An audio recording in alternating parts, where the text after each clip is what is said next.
Hare Krishna. My sincere apologies for my previous presentation. I know some of you aren't coping so well with the information and wisdom that I shared last time. I apologize to anyone who immediately removed all of the chocolate from their house, threw it in the trash. You know, it was just poking fun at a particular cultural abnormality, you know, talking about it in an excessive or absurd way, you know, in a humorous way. But I want to address something at a much larger scale, the scale of the entire society of devotees. You know, there's lots of smaller issues, you know, devotees not chanting their 64 rounds before Mangalarti, devotees making satirical videos when they should be chanting their japa, devotees drinking beer on Ekadashi, but that's not what this presentation is going to be about. I really feel like the real serious issue facing us, all of us Prabhus, and how important is it to wear a dhoti? Who is going to address this dancing white elephant in the room? You know, there's a couple of people, you know, have mentioned this kind of thing in passing. There's that guy Chana Milkshake, well, whatever his name is. I think he mentioned it a couple of once or twice, you know, indirectly. Most devotees know that, you know, in their hearts at least, that wearing pants is Maya. But what most sincere devotees don't realize is that wearing a dhoti is Maya to the power of Maya. We have to get back to the traditional Vaishnava dress of kaupins if ISKCON is to survive into the next generation. The issue is not should I wear pants or should I wear a dhoti. The real issue is should I wear kaupins. Why were kaupins the chosen dress of the Goswamis?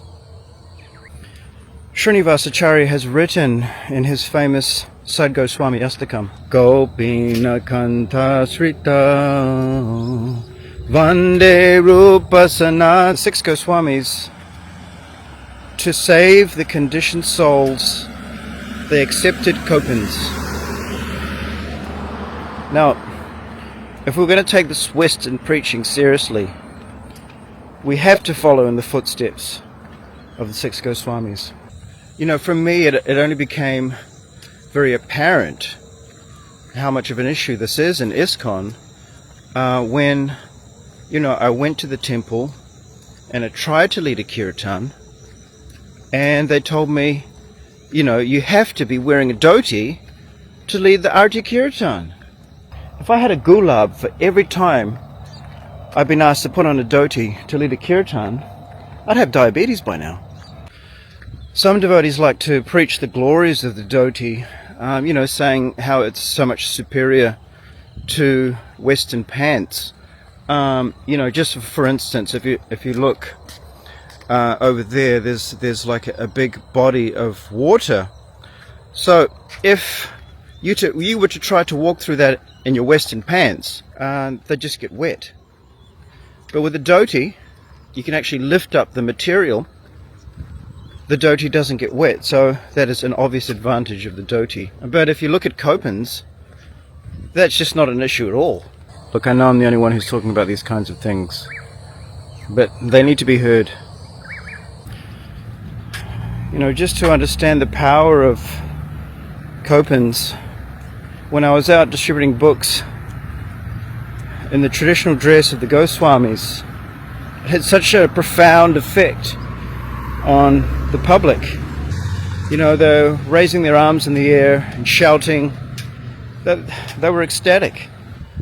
I really don't want to spend all of my japa time on this. You know, it's said that if we can laugh together, we can live together. But only if we're all wearing kaupins. I mean, have you seen how much space a dhoti takes up on a washing line? Most of it. You know, if you've got a family of 8 and they're all wearing dhotis, you know, where are you going to hang all that How much time is spent ironing dhotis? You could chant 64 rounds. I mean, the whole idea of ironing your clothes flat to put them on your round body, it just doesn't make any sense at all. Logically, kaupins are the better option.